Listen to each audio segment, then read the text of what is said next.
2 years ago, I lost my faith.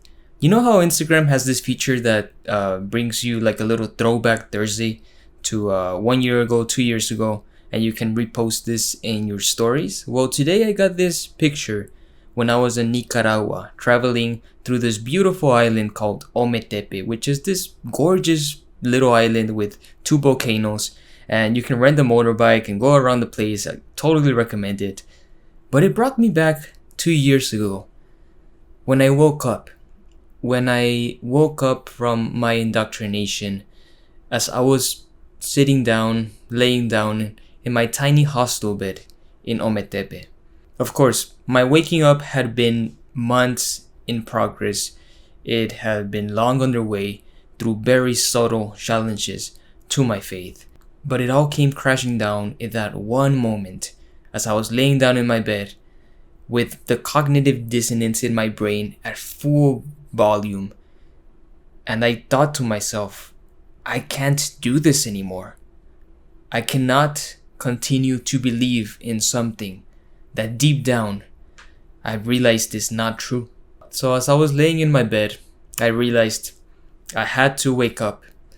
It was going to be painful, but I had to know the truth.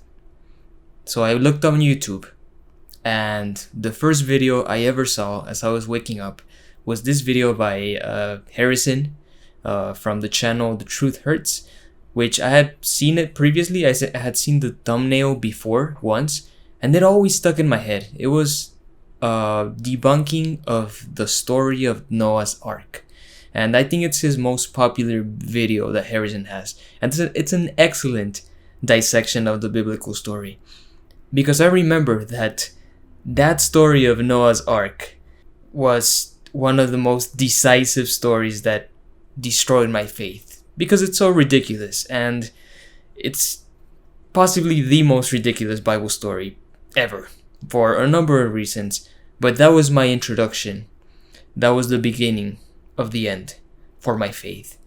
Waking up was incredibly painful, but also a sort of relief. It's like when a chiropractor snaps a bone back into place, which, yeah, it hurts a lot, but it provides a lot of relief as well. I think that's how it felt waking up. I think waking up for everyone is different. It's a different experience, and the process of waking up takes a long time. My faith had been challenged for months by then, and it only took one moment of decisive action to destroy it completely.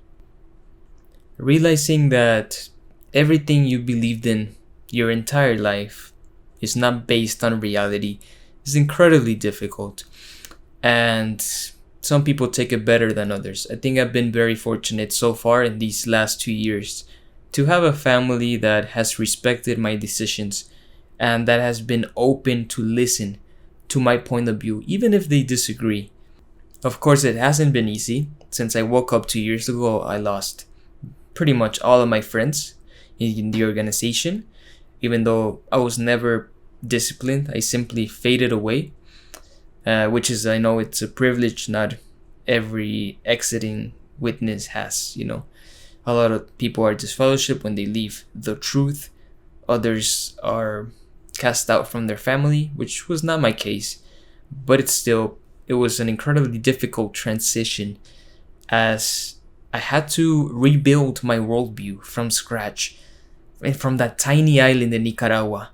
It was almost poetic in a way, since I went into the island a Jehovah's Witness, and I left the island a new man, an unbeliever, destined for destruction.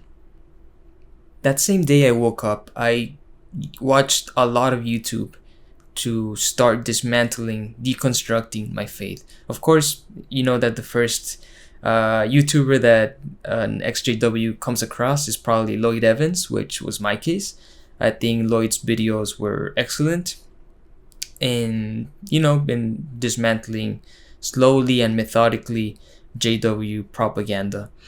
I think Lloyd's videos are not that interesting right now, but they are a good introduction nevertheless.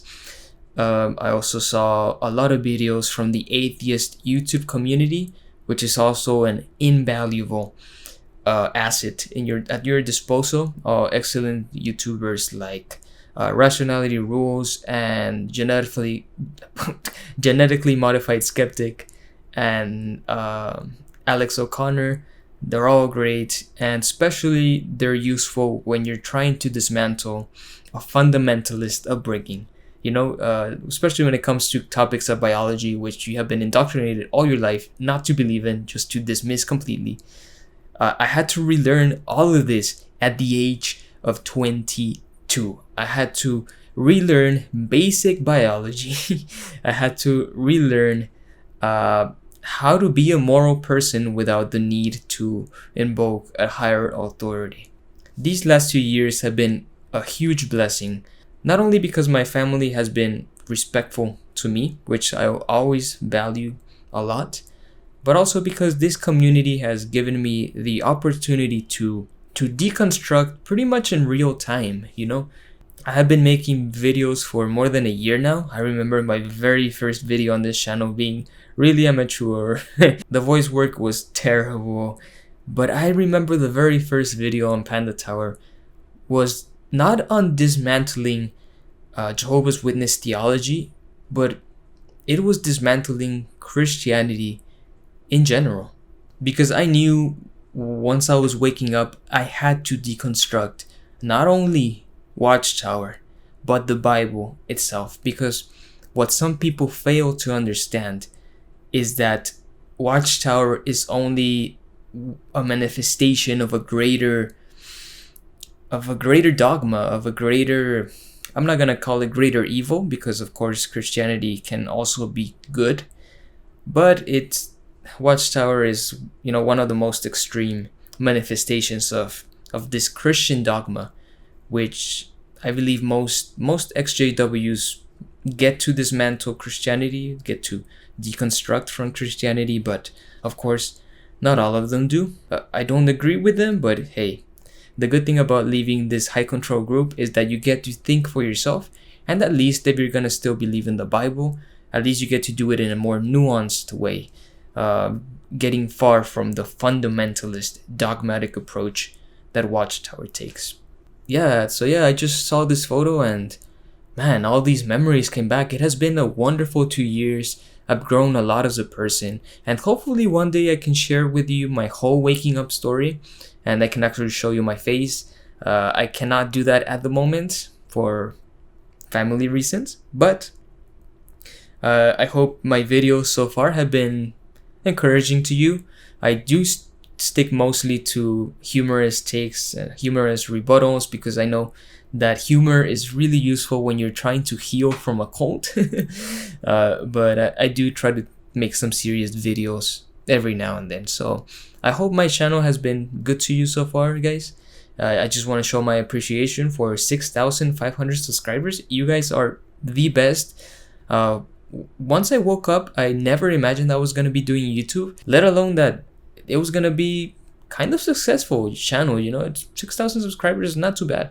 So yeah, thank you guys. Thank you for being with me through all this journey, and hopefully we can keep making some cool videos for all the new people who are gonna be waking up, because believe me, this next following decade, there's gonna be a lot of people waking up from this religion. And just like I was alone and crumbling in that lonely hostel bed in Ometepe Island, who knows, maybe these young Jehovah's Witnesses in all types, in all countries of the world will be waking up. One in Brazil, one in the Middle East, one in Africa, who knows. Some of you might be watching from countries like the Philippines or India. That would be awesome. I mean, we made it out of a high control religion. That's such a cool reason to celebrate. 2 years of freedom, 2 years of taking my own decisions, and 2 years of thinking for myself. And I cannot stress this enough. There is no price for freedom, for the ability to think for yourself, and the ability to make your own mistakes, and most of all, the ability to own up to your own mistakes. And yeah, that's a great reason to celebrate. 2 years of freedom. Thank you for everything, guys, and Thank you for watching my channel.